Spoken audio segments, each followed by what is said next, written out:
When it comes to effective feedback, we can use scaffolding and modelling to help students access the content of our feedback.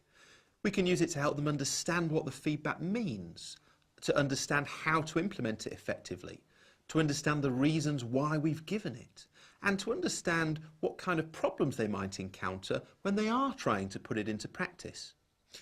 So what we're thinking about here is what level of support do students need with our feedback? Now, some learners won't require any. You can give them the feedback and they'll be able to process that and then very confidently make use of it.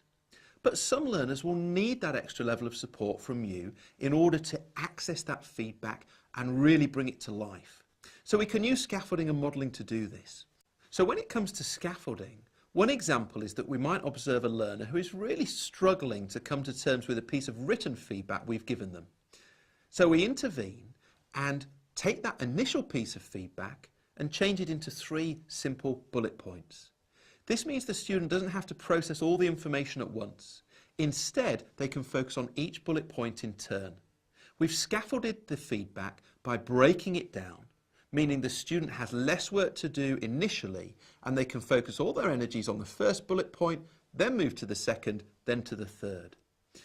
So that's an example of how we're thinking here about whether or not the student can easily implement our feedback or if they need that extra level of support.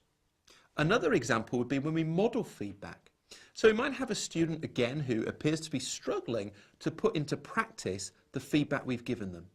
We go over and we work with them one-on-one and we model the whole process of implementing that feedback. We take them through it step by step and we then turn around and say, okay, now you have a go. See if you can imitate what I've just done or see if you can use that as a starting point. So again, what we're doing is we're saying that as the teacher, we've got this opportunity to step in and mediate the interaction so that the student can access the feedback and apply it even if they're initially struggling.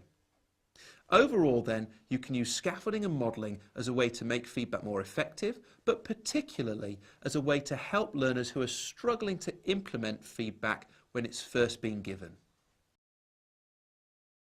Golden nugget. You can use scaffolding and modelling to help students access your feedback and make effective use of it.